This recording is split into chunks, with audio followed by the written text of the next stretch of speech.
So how do you end your failing marriage without losing your kids, your sanity, and everything you've worked so hard to build?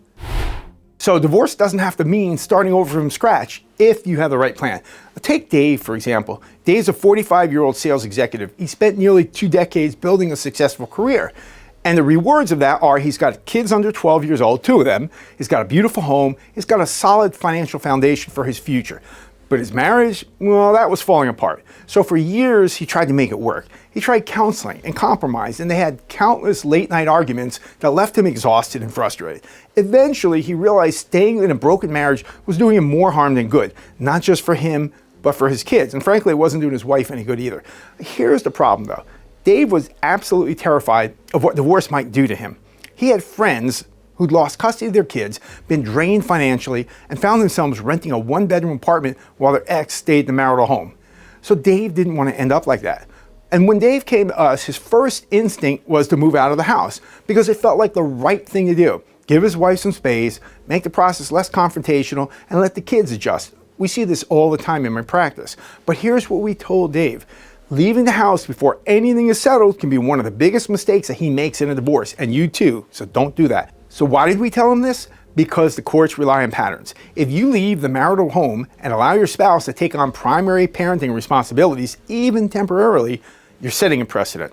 It sends a message to the court that your spouse is the primary caregiver while you're just taking a back seat. So this can really impact your ability to secure equal parenting time later on. So we advised Dave to stay put, no matter how uncomfortable it felt. We told him to stay calm, and we told him to also start documenting everything. Daily routines with the kids, who did the school pickups and drop-offs, who attended extracurricular events, and even conversations with his spouse about finances or custody. You see, divorce cases are won or lost based on evidence. It's not about what you know is fair, it's about what you can prove. So on the financial side, Dave assumed he'd have to split everything right down the middle, his retirement accounts, his savings, his home equity. But here's the truth that most people don't realize. Not all assets are created equal.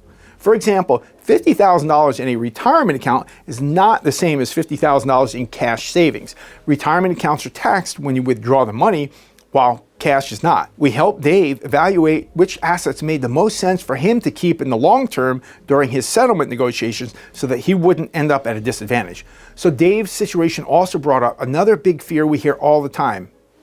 Want to take a guess? Alimony.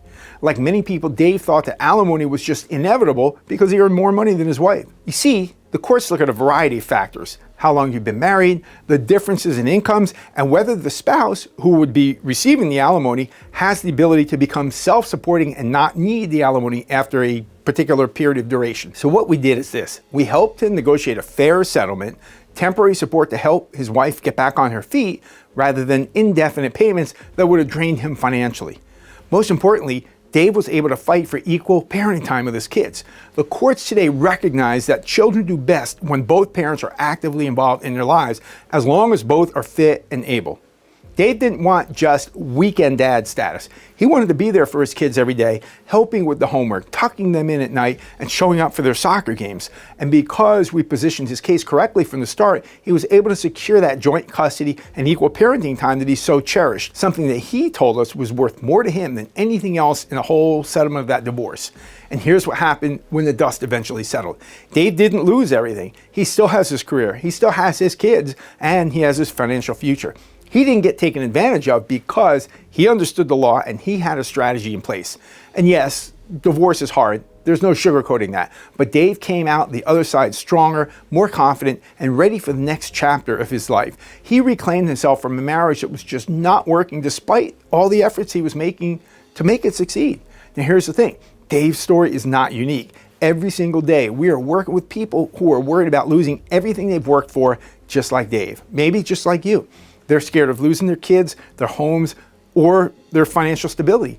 But it doesn't have to be that way. Divorce is about strategy, and it's about understanding the process, avoiding costly mistakes, and protecting what matters most to you. So if you're in a situation like Dave's, or you're just starting to think about what life might look like after divorce, don't leave it to chance. The choices you make now have a huge impact in your future.